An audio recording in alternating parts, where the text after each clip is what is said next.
So hello everyone, welcome to the Darkest Hour podcast series. My name's Heath, and today we've got the independent member for Clark, Mr. Andrew Wilkie. G'day, Heath.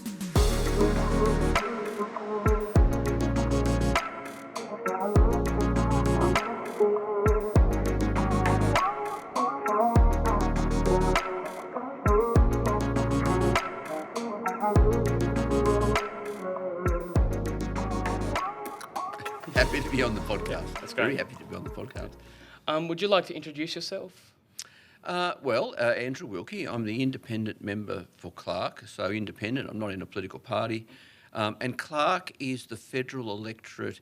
It's basically, for those who know Tasmania, the western side of the River Derwent. So it takes in all of Glenorchy City and Hobart City and a few bibs and bobs around the outside like Taroona. I was first elected in 2010. In what was quite an upset. I came third on primary votes, but I had a really favourable preference flow. But then I was more comfortably re-elected in 2013, 2016, 2019, 2022, and going around again, whenever that might be. So why did you get involved in Australian politics? And why did you eventually seek on being an independent rather than being part of a party? Yeah, and I was in parties once. As a young man, when I was going through Duntroon, the military college, I was in the Young Liberals for a couple of years. Yep. And then, I was in the Greens for a time too, but that then links with the point about why did I get into politics at all. The two are very much combined. So I did 20 years in the Army, and then after I was in the Army, I did some time in civilian intelligence and in private enterprise. And in 2003, I was working in an intelligence organisation. It was then called the Office of National Assessments. It's now called the Office of National Intelligence, which is Australia's peak intelligence agency, and it has really an assessment role principally and to give advice to the government. I was working there as a senior analyst, and I grew increasingly concerned about Australia joining in the invasion of Iraq in 2003. So I resigned from ONA and I went public, very controversially, and accused the government of dishonesty over the reason for joining in the invasion. So instantly I was out of a job, of course, but almost instantly I realised that going to war unnecessarily and for fraudulent reasons was a symptom of a bigger problem, and that was weak governance at the federal level and poor foreign and security policy. So I decided to become politically active, and then hence I joined the Greens, very much over their very strong opposition to the war, and I ran for the Greens at the 2004 federal election and the 2007 federal election, but I fell out with the Greens. I wasn't. I might not have been the best fit, and I certainly wasn't accepted by the party. I suppose having a military, national security, intelligence background, and by this stage I'm living in Tasmania, where it's very much an environmental party. So we parted ways. I stood at the 2010 Tasmanian state election and missed out by 315 votes. Oh, I know, that's close. 315. but it ended up being a blessing because I didn't get into the Tasmanian Parliament, but 6 months later I ran at the 2010 federal election and was successful. So it worked out well in the end because I think the federal parliament is a better fit for me. You know, I have a particular interest, well, obviously in foreign and security policy, but also policies that, you know, are relevant to the whole country. Yep. So it worked out really well. Well, you're obviously definitely a veteran politician at this point. You've got a lot of experience in Parliament, and you're often challenging the norms in government and, you know, the lack of taking action on some of the issues. I just want to know, how do you do it? How does Andrew Wilkie do what he does? Say veteran, sounds like I'm an old crusty. Well, maybe I am. I've done about 15 years now, and I'm 63 years old, and I would be one of the senior members of the crossbench. Look, I do have a track record of being a bit of a maverick. Speaking up about the Iraq War before I got into Parliament. Yeah. And then since I've been in Parliament, I've blown the lid on a number of scandals. I blew the lid on the secret drug testing in the AFL, improper conduct by some leaders of the Hillsong Church, the money laundering and other misconduct in the casino industry, and in particular Crown Casino, although now that controversy ultimately spread to Star Casino, and they're on their knees and may not survive. Why do I do what I do? I struggle to answer that. I just can't help myself. If I'm witness to misconduct, or someone comes to me and gives me credible evidence of misconduct, I feel I have to do something about it. It's a bit of a curse sometimes, because some of this stuff is pretty hairy and scary, and also puts me at risk legally. When I'm speaking up and I'm criticising people, although I've leaned heavily on parliamentary privilege, to navigate my way through it. But I was in fact sued by Clubs New South Wales. I've been very critical of Clubs New South Wales because they're a real leader in the country on the poker machine industry. Although they ultimately withdrew that legal action against me, but not before it cost me a little bit of money. I don't know, you seem to get a lawyer or a barrister to write a letter, it seems to cost $5,000. No, it's just in my DNA, to speak up. And of course, when you do speak up, you become a lightning rod for people to come to you with more issues and more scandals and more things that need to be revealed. I also have I hope a very strong sense of social justice. So I often go into bat for the marginalised and the disadvantaged, whether they be people with disability or asylum seekers, or anyone in the community that is having a hard time and deserves or needs a champion for them. How's your campaign going so far? Well, pre-campaign, I should say. Well, as we sit here, the election hasn't been called. Yes, and that's right. In fact, as we sit here, there's the cyclone off the coast in Queensland, and that'll probably, I guess, delay the calling of an election. It would be very poor form of the Prime Minister to call an election in the middle of a, particularly a slightly early election during a natural disaster. I've done all my preparation for the election, although for me that's not a lot of preparation. For 15 years I have understood, and my staff have understood, that the best campaigning we can do is to just do our job and to do it as well as we can. And if we do our job over 3 years, the election mostly looks after itself. Now that might sound like a statement of the blinding obvious, but I think it's not so obvious to some of my colleagues who, might get a bit preoccupied with often party shenanigans and party games, and then hope to stand in a shopping centre a month before the election and introduce themselves to their community. That's never been my way of doing things. Well, as you know, the current term of the Albanese government hasn't been super popular. We've had both the Coalition and Labor push through the electoral reform bills. We had the youth social media ban, amongst other things. What do you plan on bringing to your community at this election, and how do you plan on holding the major parties to account? Well, I try and hold them to account every day in my work. And I've always felt that's a really important role for the crossbench in the Parliament. And I think over the last 3 years, the crossbench has done a pretty good job of that. It's often been one or a cluster of crossbenchers that have taken the fight up to the government. And it's been particularly important when the government and the opposition are of the same mind. For example, well, you mentioned the social media ban. Now, I voted against that ban as did some of my crossbench Yes. colleagues. And we were a bit of a lonely voice trying to shine a light on the deficiencies of it.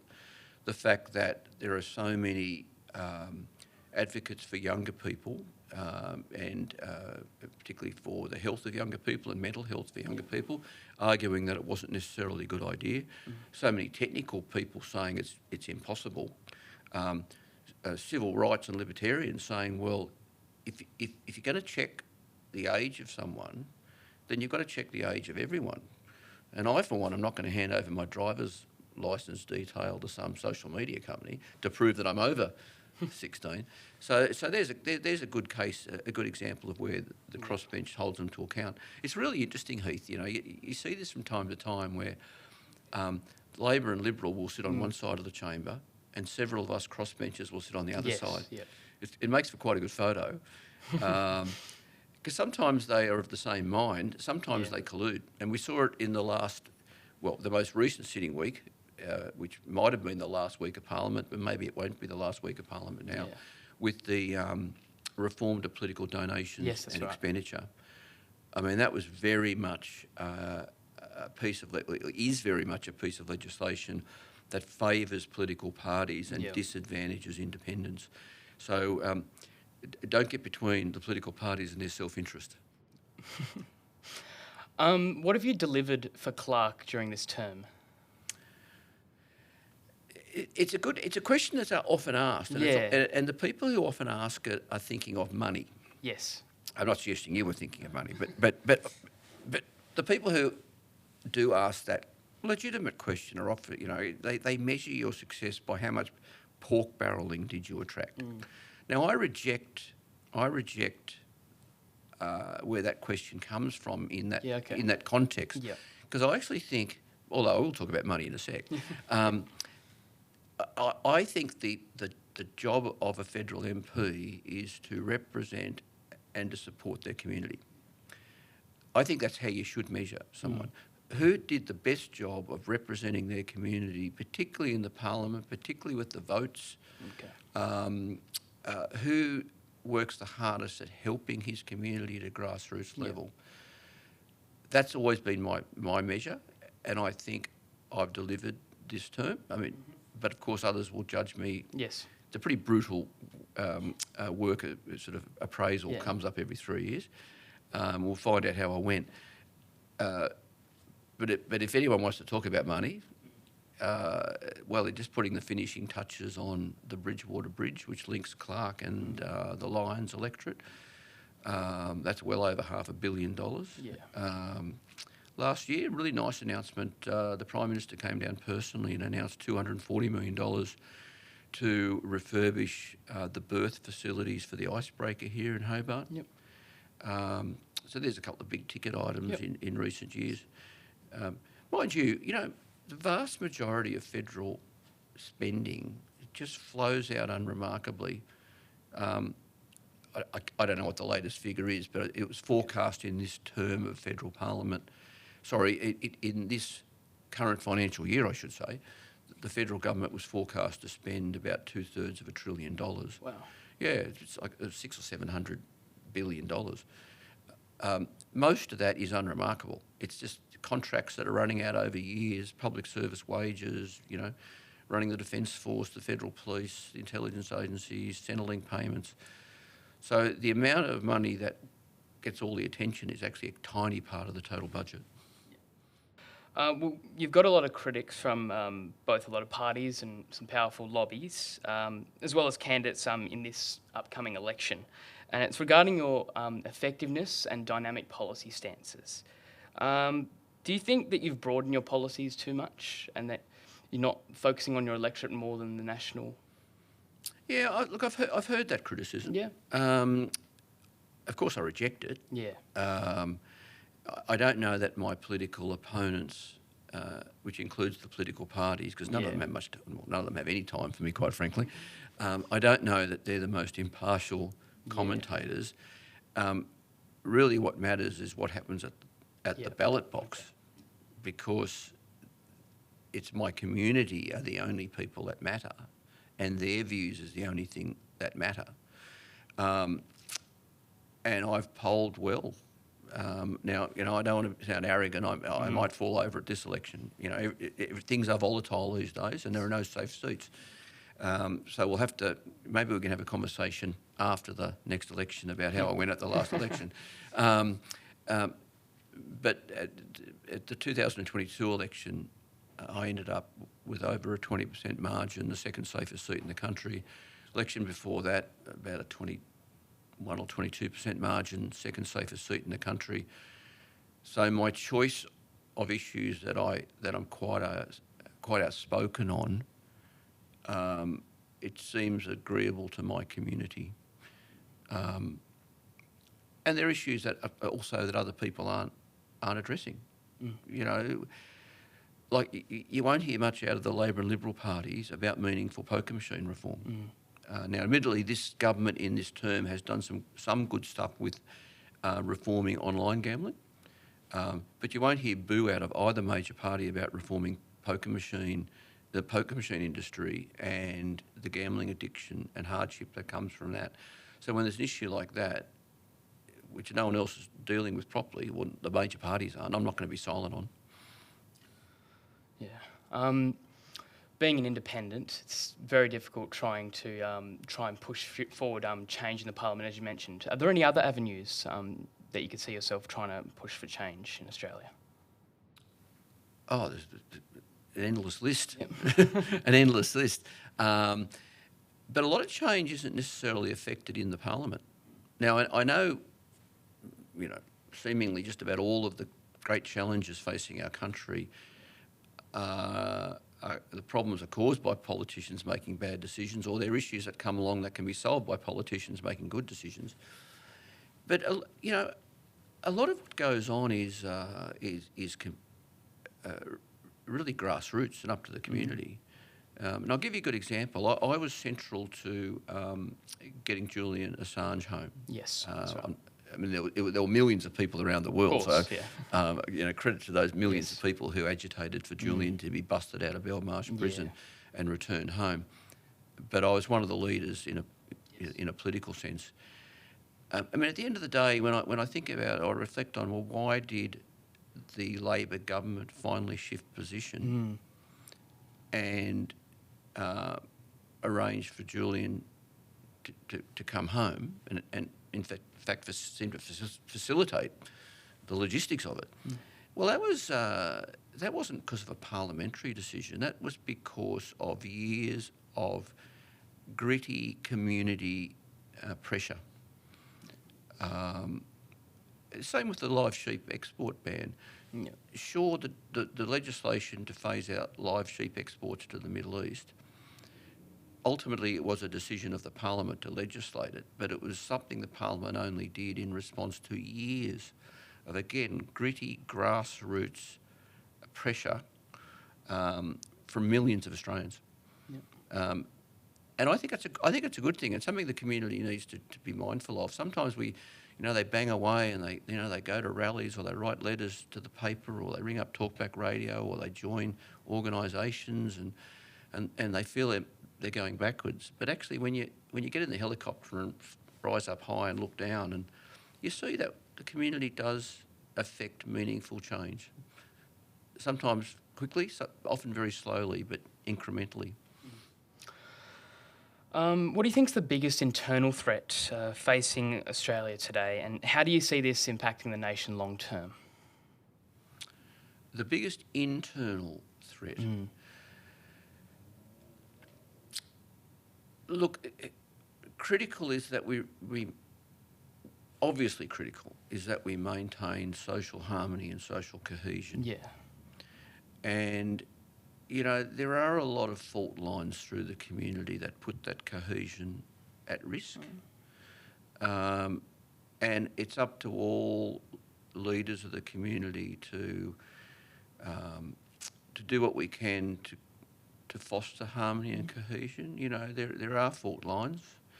There are fault lines between the rich and the poor. Yep. Fault lines caused by racism, bigotry. The terrible violence in the Middle East that has obviously ignited, not, I wouldn't call it widespread. I mean, this anti-Semitism and Islamophobia, which has an anti-Islam sentiment, it attracted a lot of publicity. Yeah. And it's pretty ugly. And some of my political colleagues, regrettably, have sought to capitalise on it, which I think is quite shameful. You know, this is a time for all of us, all community leaders, whether they be political leaders, other community leaders, church leaders. It's a time for all of us to really be on a unity ticket and pull the community together. Because at the end of the day, we've got a great track record. Australia is the most successful multicultural country in the world. Yes. It is, and we've all come from somewhere. My great-great-great-great-grandfather came on the First Fleet. Even First Nations people came from somewhere, 40, 60,000 years ago. Yeah.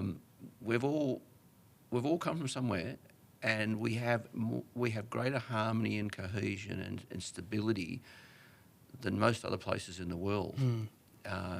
We should be really proud about that, but we shouldn't hesitate to bust our boiler to maintain it.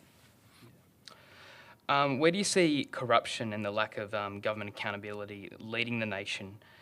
And apart from Parliament, are there any other ways that you're trying to push for change? Sadly, Australia is not at the top of the relevant indexes. Yeah. And it's also been called one of the most secretive democracies in the world. And I think that's right. I think that criticism is warranted. Yeah. I think it's not so much criminal corruption in Australia. It's some of the problems we have are actually quite illegal, like political donations as a case in point. Now, no one hands over a big political donation without expecting a return on that investment. You know.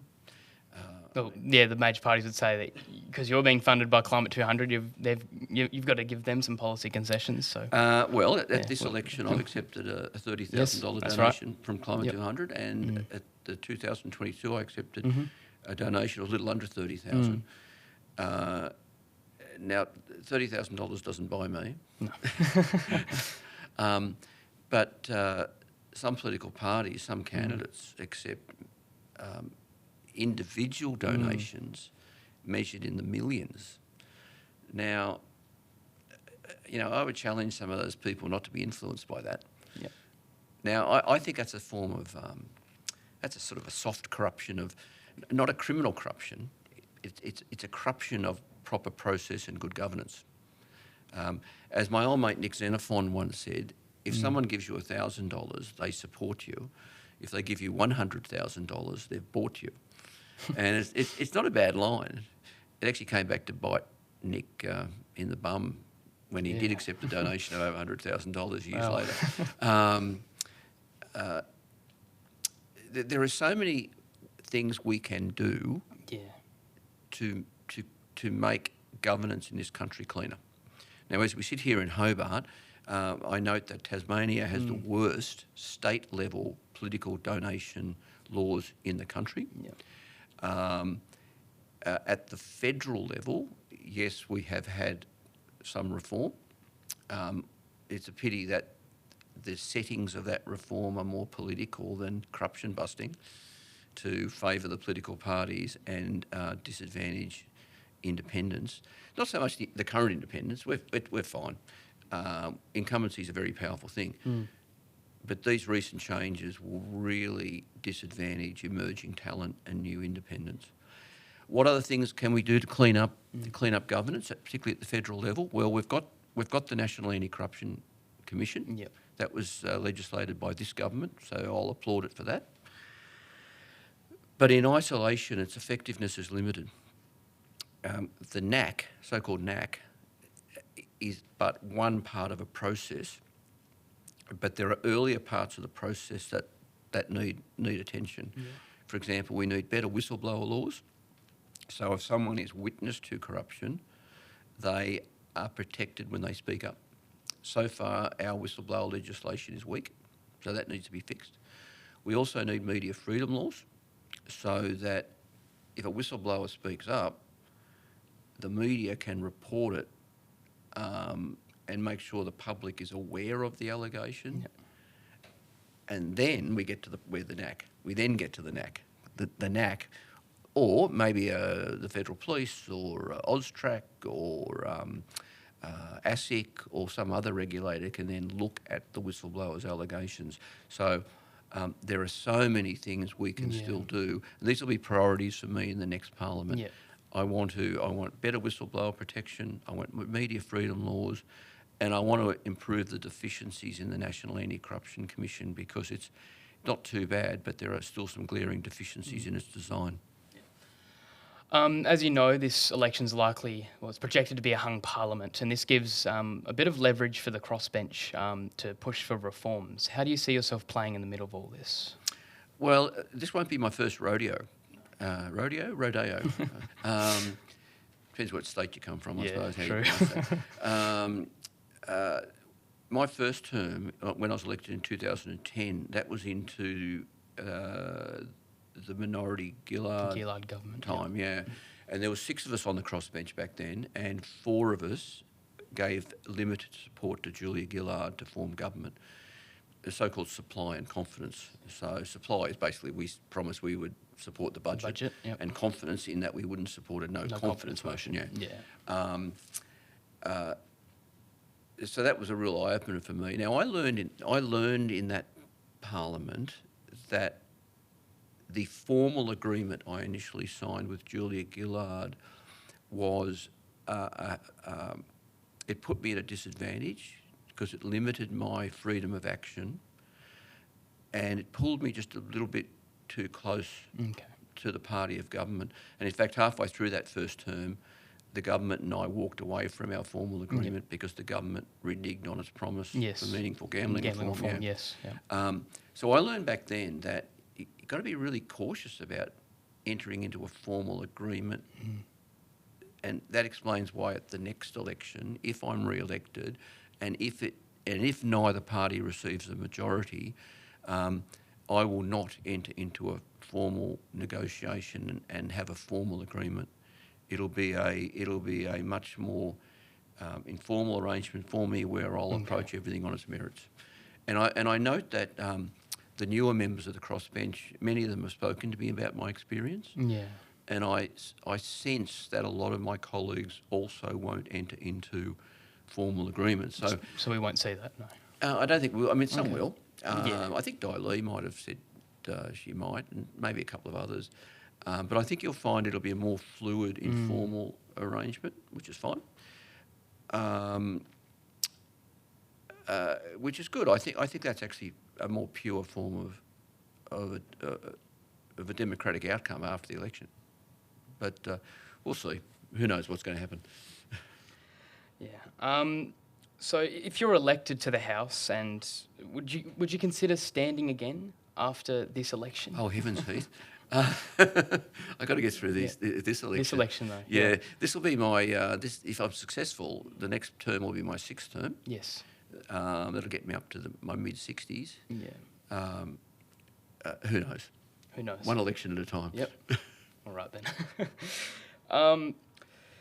There's no doubt that you've had a significant impact on Australian politics. I just wanted to ask you, where do you see Australia in 50 years' time, and what kind of legacy would you like to leave for Australia? I am inherently an optimist. Yeah. And I see so much opportunity for Australia. I mean, how lucky are we to be, well, for a start, way down with natural resources? You know, I don't know what we are as of today. We're either the 12th or the 13th biggest economy in the world. I'll probably mangle this statistic, but I think our our median per capita wealth, I think, makes us the richest people in the world. So we're a very rich country. We have fabulous human capital, you know, scientists and innovators. We have a fabulously rich social construct because we are a successful multinational country. We have the security of a giant moat of an island. I mean, there's not a country in the world that has the military and or logistics capacity to invade us and conquer us in a conventional sense. You know, everything is in our favour. We have a strong, stable, democratic system. There's no reasons why Australia can't go from strength to strength. So I feel really optimistic. Yep. The only thing that will hold us back, apart from climate change will, unless we can address climate change better, and given that we're also at the mercy of what other countries do or don't do on climate change. So to some degree, our future is going to be built around adaptation to the changing climate. So there will be more natural disasters and so on. But barring some shocking turn of event like a global war or a nuclear war or something, the future is ours for the taking. Internal things that can hold us back. Well, I talked earlier about, if we start to lose our social cohesion and harmony, and we start to fracture, that will weaken us as a country. But ultimately, it comes down to the quality of governance in the future, whether we have good or bad politicians making good or bad decisions. That might be our greatest vulnerability. It could be said we're a fabulous country despite our politicians. Yeah. Well, that's the end of the interview. Mr. Wilkie, thank you for being on. Heath, that's an absolute pleasure. Thank you. Awesome. Hopefully I've added some value. Yes. Thank you very much. Cheers, mate. Cool. That do the job? Is that the right sort of genre? Yes. Oh.